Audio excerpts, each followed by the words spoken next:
तुम्हारा दिमाग खराब हो गया है नताशा। तुम उन लोगों पर भरोसा कैसे कर सकती हो? ऐसा नहीं है करण, वो मोक्ष। देखो नताशा, मोक्ष बहुत खतरनाक है। वो ऐसे रंग बदलता है कि गिरगिट भी शर्मा जाए। तुम्हें याद नहीं, पिछली बार उसने हमें बीच मझधार में छोड़ दिया था। अगर इस बार कोई गड़बड़ हो गई ना तो सब कुछ खत्म हो जाएगा। तो मैं क्या करूं करण? हमारे पास वक्त बहुत कम है, कुछ समझ में नहीं आ रहा है क्या करूं। अमावस्या से पहले हमारा वंश से मिलना बहुत जरूरी है, और मिलना तो दो, वो मुझसे फोन पर बात करने को तैयार नहीं है। मुझे कुछ समझ में नहीं आ रहा है कि पापा को वो सब सामान लाकर मैं कैसे दूंगी। कुछ भी हो जाए हमें रिस्क लेना ही होगा, क्योंकि वंश तक पहुंचने का हमारे पास और कोई रास्ता नहीं है। अब हमें मोक्ष पर भरोसा करना ही होगा।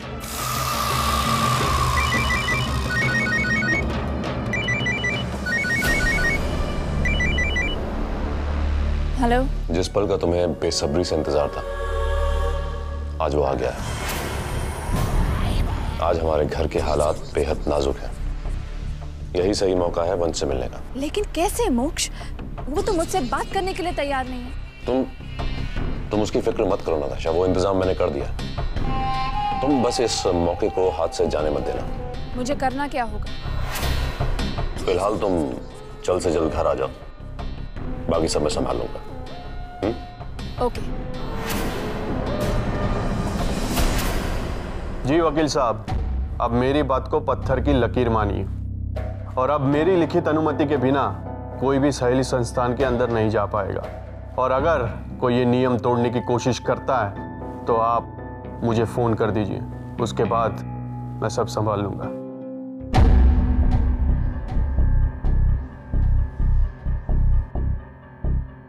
अब वकील को हिदायत देने से कोई फायदा नहीं है गौतम। उस बारूद को चिंगारी दी जा चुकी है जिसके फटते ही आपके इस ऑर्डर की धज्जियां उड़ जाएंगी। ना तो आपका ओहदा होगा, और ना ही आपका आदेश, और ना ही किसी को संस्थान जाने के लिए आपकी अनुमति की जरूरत होगी। ये तुम क्या कह रही हो संयुक्ता? वही जो सच है। आप नहीं जानते, लेकिन नीचे आपके भ्राताश्री और समस्त परिवार आपके खिलाफ चक्रव्यूह रच रहे हैं। बड़ी बड़ी मंत्रणाएं हो रही हैं, गहन विचार विमर्श हो रहे हैं कि कैसे आपकी और आपके कोर्ट ऑर्डर की धज्जियां उड़ाई जाएं। ये लोग आपसी सहमति से हमें अपने अधिकारों से बेदखल करने की साजिश कर रहे हैं। आपके लाए गए कोर्ट स्टे को चुनौती देने वाला है आपका परिवार। नहीं, ऐसा नहीं हो सकता। ऐसा हो रहा है गौतम। और तो और मोक्ष भैया भी उनका साथ दे रहे हैं। हे भगवान, अब तो इस घर में ऐसा कोई भी नहीं रहा जिस पर हम लोग भरोसा कर सके। मोक्ष उनका साथ कैसे दे सकता है? तो क्या मैं झूठ बोल रही हूं? अगर आपको मुझ पर अब भी यकीन नहीं ना गौतम, तो जाइए खुद जाकर देखिए नीचे, कैसे आपके दोनों भाई आपको इस घर से बाहर फेंकने की योजना बना रहे हैं।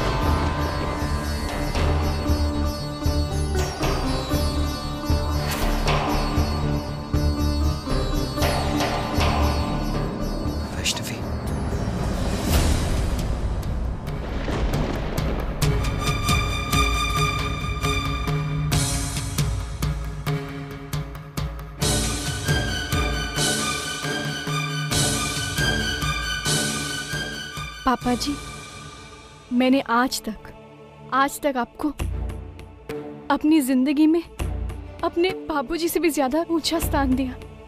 उनसे भी ज्यादा आपको मैंने सम्मान दिया, क्योंकि आपने कभी भी हमारे इस रिश्ते को ससुर बनकर नहीं, बल्कि एक पिता बनकर सींचा। आपने मुझे हर मुसीबत, हर परेशानी से मुझे बचाया, लेकिन आज आपने हमारे इस रिश्ते को, मेरे भरोसे को ठेस पहुंचाई है आपने।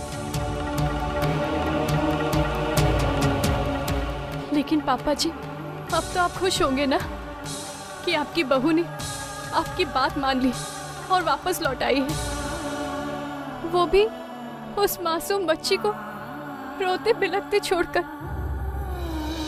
लेकिन पापा जी,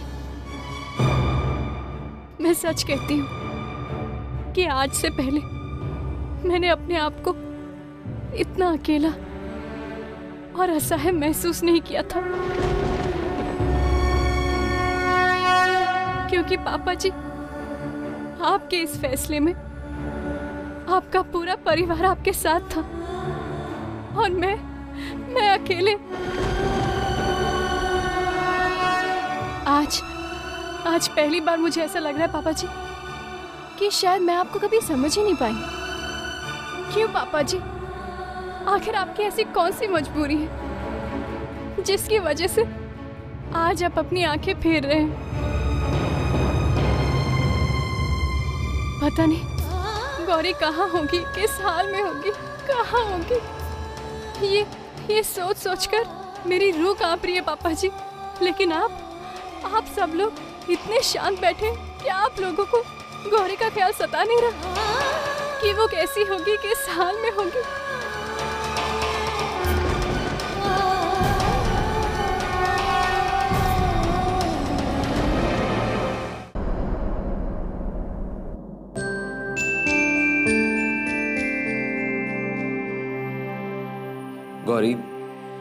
गौरी, दरवाजा खोलो बेटा, प्लीज बेटा दरवाजा खोलो।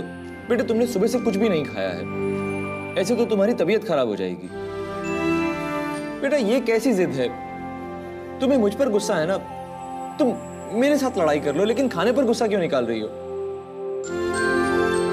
अच्छा बेटे, मेरी एक बात सुनो। तुम सिर्फ 2 मिनट के लिए दरवाजा खोलो, मैं प्रॉमिस करता हूं कि तुम्हें खाना देकर चला जाऊंगा। तुमसे कोई बात नहीं करूंगा, तुम्हें किसी बात के लिए फोर्स नहीं करूंगा। गौरी प्लीज बेटा अपने पापा को यूं परेशान मत कर मेरे बच्चे, प्लीज कुछ खा ले, वरना तेरी तबीयत खराब हो जाएगी। प्लीज बेटा जिद छोड़ दे।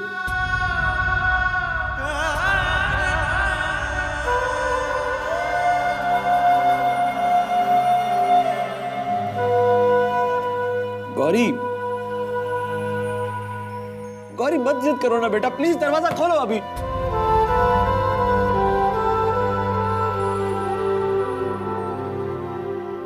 ठीक है, तुम्हें जिद करनी है ना, करो। पापा को सताना चाहती हो ना, तो सताओ, जी भर के सताओ पापा को। मैं भी अब तुम्हारी कोई फिक्र नहीं करूंगा। तुम्हें खाना नहीं खाना है ना, मत खाओ। तुम्हें भूख लगती है, लगे नहीं लगती है, नहीं लगे, मुझे कोई फर्क नहीं पड़ता। मैं जा रहा हूं यहां से। और सुनो, ये खाना यहीं पर छोड़कर जा रहा हूं। अगर भूख लगे ना तो दरवाजा खोलकर खुद खा लेना, मुझे कुछ कहने की जरूरत नहीं है।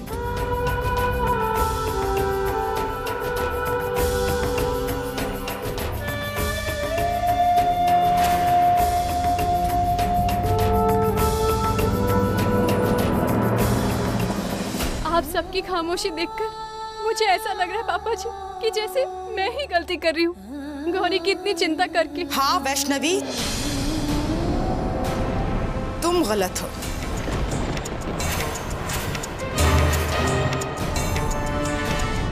तुम गलत हो क्योंकि तुम ये सब करके अपनी मर्यादा लांघ रहे हो, हम सब की जिंदगी में दखल दे रही हो। देख लिया ना पापा जी, जिस बहू को आप बचाते रहे वही बहू आपसे बदतमीजी कर रही है। मैं तो आप भी कहती हूँ पापा जी, संभल जाइए, वरना ये लड़की एक दिन।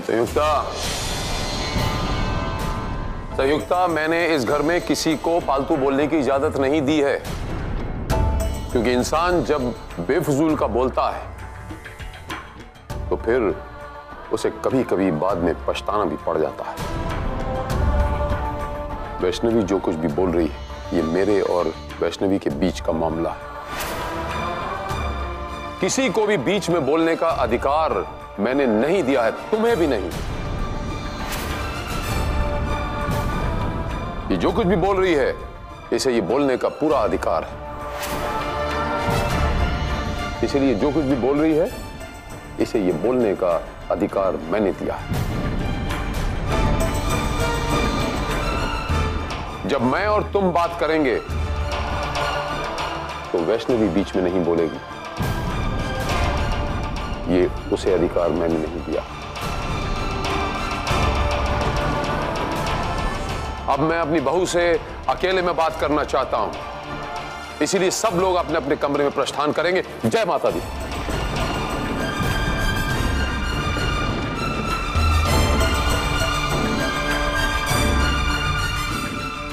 मैं तो चली जाऊंगी पापा जी, लेकिन आपने अपनी छोटी बहू को बदतमीजी का लाइसेंस खुद दिया है।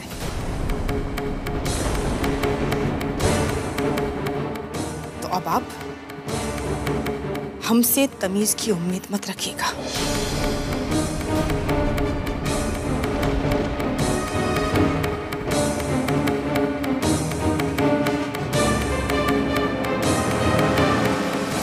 बोलो मेरे बच्चे, क्या पूछना चाहती हो मुझसे? मैं तुम्हारे हर सवाल का सही सही जवाब दूंगा। जब से ये लड़की इस घर में आई है, ये घर दोहरी नीति पर चलने लगा है। एक बहू को सर पे बिठा रखा है, दूसरी बहू को नौकरानी समझ रखा है।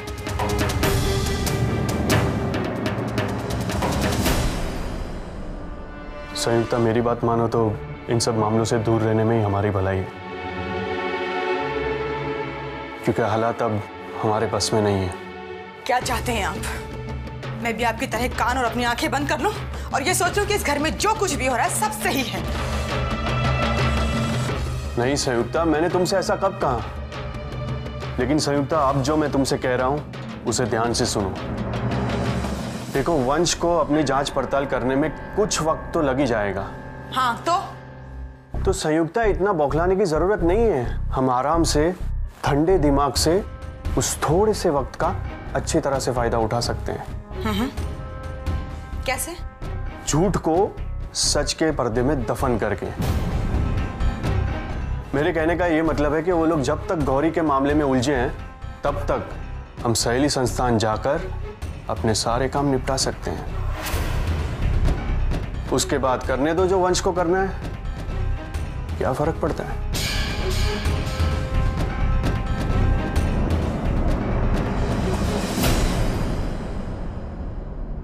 माफ कीजिएगा पापा जी, मैं गुस्से में कुछ ज्यादा ही कह गई।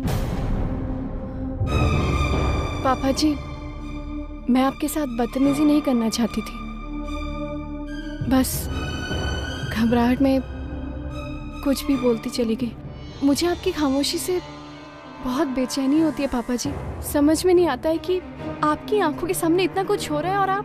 मेरे बच्चे,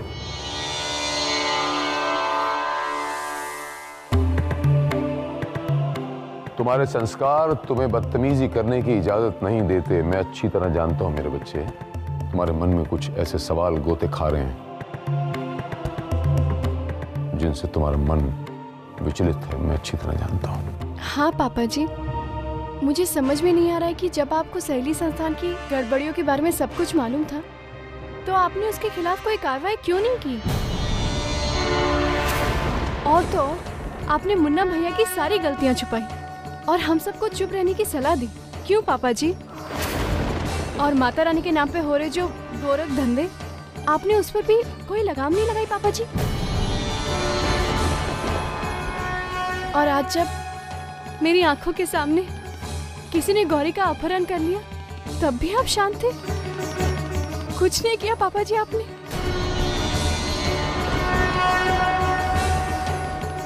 ना तो आप गौरी को खुद ढूंढने की कोशिश कर रहे हैं और ना ही आप मुझे पुलिस से मदद मांगने की इजाजत दे रहे हैं। आखिर क्यों पापा जी? आपने ऐसा क्यों किया? पापा जी, कुछ तो कहिए। पापा जी, आपको गौरी की कोई फिक्र नहीं है? वो बिन माँ की बची। पापा जी, वो आपकी जिम्मेदारी है और आप है कि उसे ढूंढने की कोशिश भी नहीं कर रहे। आखिर क्यों पापा जी, क्यों? मेरे बच्चे ढूंढा उसे जाता है जो खो जाता है, जो खोया ही नहीं उसे क्या ढूंढूंगा। मुझे पता है कि गौरी को कौन ले गया।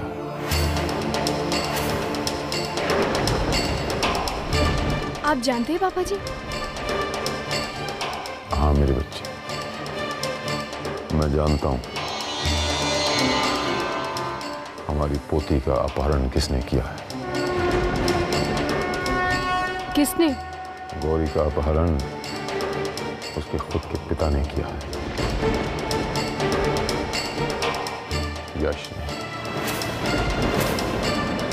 खुद का पिता अगर ऐसा करे तो इसमें पुलिस क्या कर सकती है, हम घर वाले क्या कर सकते हैं? पापा जी, मैं कुछ समझी नहीं। यश भैया ने ऐसा क्यों किया? तुम्हारे इस क्यों का जवाब है मेरे पास। बहुत सोच विचार करने के बाद मैं इस निष्कर्ष पे पहुंचा हूं कि मैं तुम्हें वो सब कुछ बताऊंगा जो इस मामले से ताल्लुक रखती हैं बातें, वो सब कुछ बताऊंगा। जिस घर में शील कुमार के अलावा और कोई नहीं जानता, वो सब बातें आज मैं तुम्हें बताऊंगा।